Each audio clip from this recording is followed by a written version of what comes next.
이정호의 업종 진단으로 이어가 보겠습니다. AI 관련된 버블론에 대한 이야기가 최근에 끊임없이 들려오고 있습니다. 오늘 이와 관련돼서 반도체 기업도 우리가 어떻게 바라봐야 되는지 관련된 이야기 나눠보도록 하겠습니다. 해온솔루션의 이정호 대표와 함께합니다. 안녕하세요. 안녕하세요. 네, 반갑습니다. 먼저 반도체 대장주 투톱이라고 할 수 있는 삼성전자와 SK하이닉스의 신용융자 잔고가 지금 사상 최대치를 기록하고 있다는 소식이 들려오고 있습니다. 개인이 굉장히 공격적으로 지금 조정을 받으니까 매수하고 있다라고 해석이 가능할 것 같은데요. 반면에 외국인이 이 두 종목에서 7조 원 가까이 매도를 하면서 지금 수급에 대한 줄다리기가 팽팽하게 맞서고 있습니다. 이러한 수급의 극단적인 괴리를 우리가 어떻게 해석을 해볼 수 있을까요? 네, 전형적인 개인 레버리지 피크고 외국인들은 차익 실현 물량을 하고 있다라고 볼 수가 있습니다. 그만큼 어떻게 보면 개인들이 어느 정도 외국인들을 파는 물량을 담아가면서 지금 SK하이닉스와 삼성전자의 증시를 어느 정도 버티고 있다라고 볼 수가 있는데 이거는 어떻게 보면 단기적인 가열 신호로도 볼 수 있다라고 생각이 들고 있어요. 왜냐하면 특정 외국인들이 계속적으로 매도를 하고 있고 개인만 받는다는 거는 우리가 다들 알다시피 외국인과 기관이 어느 정도 계속적인 주체가 됐을 때 주가의 상승 탄력과 이런 부분이 잘 나와준다라고 얘기하잖아요. 근데 개인들만 매수세가 집중적으로 들어온다는 거는 단기 과열성, 변동성 확대의 신호로 볼 수가 있다라고 생각이 들고 있고 삼성전자, SK하이닉스가 시종잔고 사상 최대치라는 거는 어떤 개인들의 레버리지가 이제 상당 부분 다 동원이 됐다라고 볼 수가 있습니다. 그렇다고 본다면 여기서 주가를 더 한 단계 올라가려고 한다면 삼성전자, SK하이닉스 같은 경우는 개인들의 수급뿐만 아니라 이제는 집 나간 외국인들의 수급까지도 어느 정도 들어와야 추가적으로 올라갈 가능성은 있지 않나라고 생각이 들고 있고 제일 무서운 게 이렇게 신용잔고나 이런 부분이 계속적으로 올라가면은 주가가 급락할 때 반대 매매가 나오고 이제 그 다음에 이제 추가적인 하락 나오고 또 반대 매매가 나오는 매도가 매도를 부르는 시장이 나올 가능성도 있다라고 생각이 들고 있어요. 그렇기 때문에 삼성전자나 SK하이닉스를 들고 계신 분들은 과도한 레버리지 사용은 어떻게 본다면 나중에 시장의 변동성에 어떤 당할 수가 있지 않나라고 말씀을 해드리고 싶고 그 이유가 뭐냐면 우리가 증시가 흔들릴 때 어떻게 보면 지금 팔아야 되냐 말아야 되냐 이러다가 증거금이 없어서 정리를 했는데 그 다음 날부터 계속적으로 올라가는 경우나 이런 부분이 봤었잖아요. 그렇기 때문에 과도한 레버리지는 지금은 조금 아니지 않나라고 말씀을 해드리겠습니다. 네, 알겠습니다. 지금 변동성 국면이 당분간 더 이어질 수 있고 반대 매매가 나오게 된다면 주가의 하락에도 추가적으로 나올 수 있기 때문에 이 부분 좀 염두에 두셔야 될 것 같습니다. 최근 시장의 뷰가 좀 팽팽하게 엇갈리고 있는 상황인데요. AI 버블론에 대한 이야기도 나오고 있습니다만 AI가 아직 끝난 게 아니다. 지금 사이클의 초입이다라는 이야기도 함께 제기가 되고 있는 상황입니다. 그렇다면 대표님께서 보시기에 AI 반도체 산업을 지금 어떻게 바라보고 계실까요? 네, 펀더멘탈로만 보면은 지금은 슈퍼사이클 초입이다라고 볼 수가 있다고 생각이 들고 있어요. 다들 이제 현실적으로 어느 정도 나타나고 있지 않나라고 생각이 되는 부분이 메모리 관련해가지고 이제 재고가 이제 이미 바닥권을 다지고 있다라고 생각이 들고 있고 4분기 디램 가격이 최대 25% 상승 전망이 나왔습니다. 얼마 전에 삼성전자 같은 경우에 일부 메모리 같은 경우에 최대 60%까지도 가격을 올린다라고 했는데 그 말은 뭐냐? 라고 본다면 우리가 지금 팔 수량도 많이 없다. 그러니까 비싸게 팔아야 된다라고 볼 수가 있는 만큼 지금은 누가 봐도 펀더멘탈적으로는 반도체 슈퍼사이클 초입의 구간이다라고 볼 수가 있고 SK하이닉스 같은 경우에 내년 HBM 물량이 사실상 완판이 됐다라고 거의 얘기를 하고 있어요. 그만큼 이 AI 수요나 이런 부분이 어떻게 보면 무지막지하게 계속적으로 들어오고 있다라고 생각이 들고 있고 HBM 물량 같은 경우는 지금 향후 5년간 연평균 30% 이상의 성장성이다라고 밝히는 만큼 우리가 다들 알다시피 지금 SK하이닉스, 삼성전자 어떻게 본다면 신용잔고가 늘어나는 이유가 있지 않나라고 생각이 들 정도로 지금 반도체 초기 구간이니까 이 구간만 잘 넘기면 된다라고 생각하는 부분이 많이 들어왔기 때문에 그렇게 과도하게 들어오지 않았나라고 생각이 들고 있고 그러니까 장기적으로 봤을 때는 어떻게 보면 반도체 초입 구간이니까 반도체 관련 종목들이 우상향이 할 가능성은 있겠지만 지금 단기간에 많이 올라갔던 게 어떻게 보면 지금 조정해서 변동성을 계속적으로 만들어가고 있지 않나라고 생각이 들고 있고 지금은 HBM뿐만 아니라 DRAM, 메모리까지도 이제는 풍기 형상이 나오는 시대인 만큼 이 반도체 슈퍼사이클에 맞춰서 우리가 투자를 진행하신다면 괜찮은 전략이지 않나라고 말씀을 해드릴게요. 네, 알겠습니다. 어쨌든 뭐 단기적인 변동성은 불가피하지만 중장기적으로 산업의 성장성을 보게 됐을 때 슈퍼사이클의 초입 구간이다라고 긍정적인 평가를 해주셨습니다. 이러한 가운데서 최근 중국과 일본의 갈등이 점점 더 좀 격화되고 있는 모습이 나타나고 있는데요. 이게 또 우리 산업에 어떠한 영향을 줄지도 한번 이야기를 나눠보겠습니다. 오늘은 또 뭐 일본산 수산물의 수입을 중지하겠다 이러한 통보를 하기도 했습니다. 이런 지정학적 변수가 반도체 공급망이라던가 뭐 다른 섹터에 영향을 어떻게 줄까요? 네, 반도체 관련 공급망의 영향은 그렇게 크지 않다라고 생각이 들고 있어요. 우리가 네. 반도체 공급망이다라고 말을 하면 흔히 이제는 미국, 그리고 대만, 그리고 한국, 그리고 일본 이렇게 4개 국가를 주요적으로 말을 한다라고 볼 수가 있기 때문에 반도체 공급망 관련해가지고는 제한이 될 가능성은 있다라고 생각이 들고 있고 지금 중국과 일본 같은 경우에 관광, 외교 중심으로 계속적으로 이슈가 나와주고 있다라고 생각이 들고 있습니다. 그거에 따라서 뭐 수혜가 되는 종목들이 어떻게 보면 우리나라 쪽에서 더 이득이 될 가능성이 높다라고 생각하는 부분이 있어요. 제일 중요한 건 미국과 중국이랑 싸울 때 우리나라 기업들이 어느 정도 수혜를 받았다라고 생각이 드는데 지금 이제 일본과 중국까지도 싸워준다고 한다면 우리나라 쪽에서도 또 수혜가 될 가능성이 많다라고 생각하는 부분. 그런 부분이 어떻게 보면 맞물려서 지금 오늘 장에서도 약간 테마성이 짙은 여행 관련주들 그리고 수산물 관련주들 이런 종목이 올라가고 있지 않나라고 생각이 들고 있고 관광 수요나 이런 부분은 조금 더 지켜볼 필요는 있다라고 생각이 들고 있습니다. 물론 지금 뭐 강력하게 중국에서 일본 관광객 수요나 이런 부분을 자제하자 이런 얘기가 나오면서 우리나라 관광주들이 올라가는 모습가 나오고 있는데요.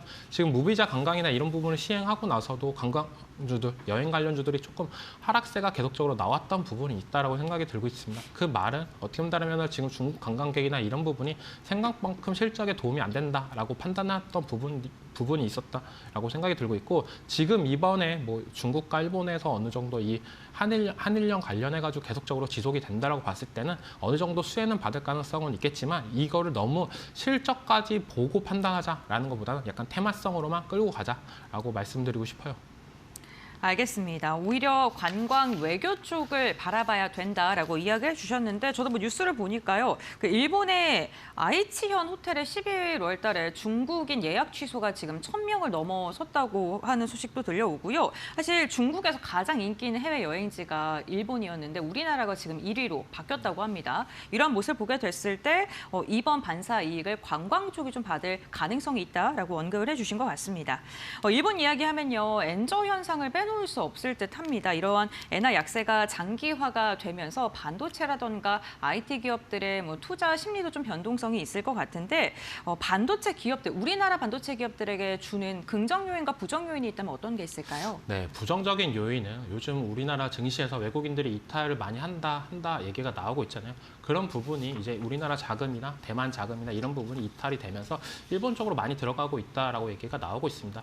일본은 지금 엔저 현상이나 이런 부분이 나와주면서 경기 부양이나 기업 개혁, 기대에 있는 일본 증시로 이동을 한다라고 볼 수가 있기 때문에 이런 부분을 어떻게 보면 부정적인 요인이다라고 할 수가 있고 그 다음으로는 긍정적인 요인도 있다라고 생각하는 부분이 일본 장비나 부품 이런 부분이 이제 수입 가격이 하락이 되면은 우리나라 기업들한테 호재가 될 가능성이 높다라고 생각이 들고 있어요.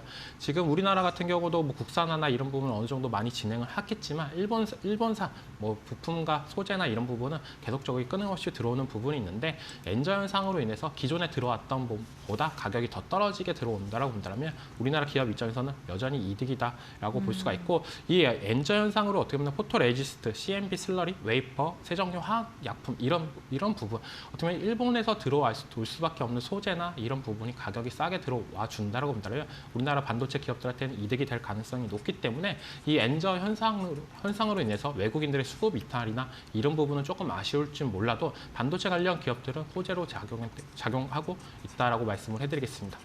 그 일본 이야기 하다가 이제 반도체 소부장 관련된 이야기가 나왔는데 지금 SK 하이닉스랑 삼성전자가 국내에 두 기업만 해도 1,000조가량을 투자하거든요. 네, 그러면 공장을 짓고 국산 제품을 사용하고 이렇게 하겠다라는 건데 소재 부품단 그럼 계속 봐도 좋을까요? 국내? 어떻게 보세요? 국내는 전 소재 부품단을 먼저 보시는 게 좋다라고 생각이 그래요? 들었어요. 네. 지금 이제 공장 확증이나 증설이나 이런 얘기가 나오면서 네. 어떤 투자 얘기가 나왔을 때 장비 관련주들이 올라가줬던 모습가 나왔지만 네, 맞습니다. 우리가 지금 10월 달로 돌아가 보자면 장비주들이 먼저 올랐다라고 생각이 들고 있습니다. 그 다음에 이제 바톤을 도움을 받아서 상승 랠리가 나왔던 종목들을 보면은 대다수 이제는 부품 관련주 쪽으로 이동이 됐다라고 볼 수가 있어요. 대표적으로 PCB 쪽이 어느 정도 강세를 두드렸다라고 볼 수가 있고 이수페타시스나 대덕전자 그리고 뭐 테스트 소켓이나 이런 리노공업과 신태 이런 기업들까지도 확산되는 모세가 나와주고 있기 때문에 지금은 누가 뭐래도 디램과 이런 수요가 계속적으로 늘어난다라고 봤을 때는 부품 쪽, 특히 부품 쪽을 집중적으로 보시고 그 다음에 소재, 그 다음에 장비 관련. 왜냐하면 장비 관련해가지고는 한번 수주를 받을 때나 이럴 때나 워낙 덩치가 큰 부분이 있기 때문에 어떻게 보면 주가의 상승 탄력이나 이런 부분이 잘 나타난다라고 생각이 들고 있고 부품과 소재는 꾸준하게 올라갈 가능성은 있기 때문에 보다 안전한 투자는 부품과 소재라고 생각이 들고 있습니다.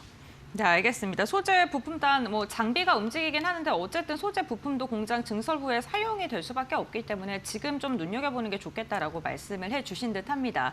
장기적인 업황에 대한 뷰는 굉장히 긍정적인데요. 그럼에도 불구하고 투자 심리적인 부분에서 좀 크게 반도체 기업들이 흔들리는 모습이 단기적으로 나타날 수 있다라고 이야기를 해주셨습니다. 그렇다면 우리가 반도체 업종이 휘청일 때 어떠한 업종이나 섹터를 보면 좋을까요? 네, 대표적으로는 뭐 금융사, 보험사, 은행사, 지주사 요즘에 어떻게 보면 정책주랑 맞물려 있는 섹터들을 조금 보시는 것도 괜찮다라고 생각이 들고 있어요.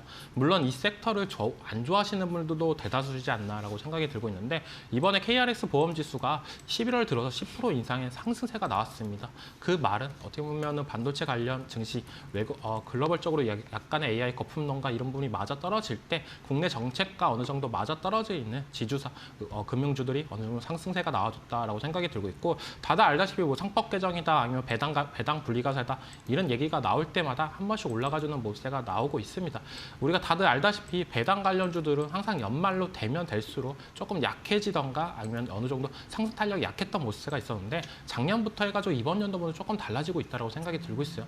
그만큼 이번에 상법 개정이나 이런 부분을 기대하고 있는 부분이 크다라고 생각이 들고 있고 어느 정도 배당 관련주들은 시세를 분출을 했다라고 생각을 하고 있기 때문에 약간 들어가도 단기적 트레이딩 관점으로 들어갔으면 좋겠다라고 생각하는 부분이 있고 그 다음에 이제는 반도체가 주춤일 때 어떤 섹터를 봐야 되냐 AI 관련된 섹터들이 없는 섹터를 보는 게 좋지 않나라고 생각이 드는 부분이 제약바이오다라고 생각이 들고 있어요. 이쪽 섹터 같은 경우는 다들 알다시피 뭐 코스닥 지수나 아니면 코스피 지수가 빠지던 말던 이 개별 호재로 집중적으로 움직이고 있다라고 생각이 들고 있고 얼마 전에 있었던 AB의 바이오의 기술 수출 모멘텀이 나와주면서 K바이오가 한 단계 위상이 올라가줬다라고 생각이 들고 있습니다. 거의 4조에 육박하는 기술 수출이 나와주면서 이때까지 우리나라가 계속적으로 기다렸던 부분 이제 기술 수출이나 이런 부분이 임상이 단계별로 올라가는 것보다 회사의 성장성과 안정성이 더욱더 돋보여지겠다라고 생각했던 부분이 그런 부분을 보여주면서 만들어줬다라고 생각을 하고 있기 때문에 제약바이오 관련해가지고는 또 내년에 JP 모건 헬스 컨퍼런스가 있습니다. 그거에 맞춰서 또 계속적으로 모아가준다라고 본다면 한 번에 시세 분출은 나올 가능성이 높다라고 생각이 들고 있고 그중에서 이제 비만 관련 종목들을 조금 더 집중적으로 보시는 게 저는 괜찮지 않을까라고 말씀을 해드린 부분이 누가 뭐래도 지금 글로벌 제약사 뭐 일라일릴리언의 노보노디스크나 이런 네. 기업들을 보면은 다들 어떻게 보면 비만 치료제 관련해 가지고 회사가 급성장하는 모세가 나왔습니다. 그 패권을 놓치지 않기 위해서 계속적인 투자가 이어지고 있다라고 생각이 들고 있고 다른 기존에 강자했던 뭐 화이자나 이런 머크나 이런 기업들도 계속적인 비만 치료제 관련해 가지고 투자를 안 놓았기 때문에 우리나라 기업들이 더욱더 수혜가 될 가능성이 높게 평가하는 부분이기 때문에 저는 비만 치료제 관련 종목들이 어떻게 반도체를 제한 탑픽이 되지 않을까라고 생각이 들고 있습니다. 그럼 제약 바이오가 보통 말씀해 주신 것처럼 개별 이슈로 가잖아요. 그렇다면 저희가 기술을 갖고 있는 제약 바이오 중에서는 ABL 바이오 보면 좋을까요? 비만 치료제는 한미약품 어떻게 보세요? 네. 한미약품도 제가 네. 엄청 많이 말씀을 해드렸던 것 같아요. 그러니까요. 근데 네. 가격대가 이제 많이 올라갔던 네. 부담감이 있다라고 생각이 들고 있고 이제는 어떻게 접근을 해야 되냐라고 본다면 내가 이때까지 좋았던 종목들이 조정이 들어오면 들어가시는 게 좋지 않나라고 생각이 드는 부분. AB의 바이오 다음에 뭐 다음 기술 수출의 타자가 뭘로 얘기가 나오냐면 페트론으로 얘기가 많이 나오고 있습니다. 그래요? 네, 한 차례도 큰 차례 불렀던 만큼 조정도 어느 정도 마무리가 됐다라고 생각을 하는 부분이기 때문에 저는 그런 거 다 모르겠다. 나는 그래도 가장 안정성 있는 종목을 들어가고 싶다 하시는 분들은 알테오젠을 보시는 것도 좋다라고 말씀을 해드릴게요. 네, 알겠습니다. 제약바이오 그러니까 반도체와 전혀 상관이 없는 섹터를 좀 반도체가 출렁일 때 보면 좋겠다라고 이야기해 주시면서 종목들도 몇 가지 말씀을 해주셨네요. 이 부분 참고하시면서 투자 전략 세워보시면 좋을 것 같습니다. 오늘 해온솔루션의 이정호 대표와 이야기 나눠봤습니다. 고맙습니다.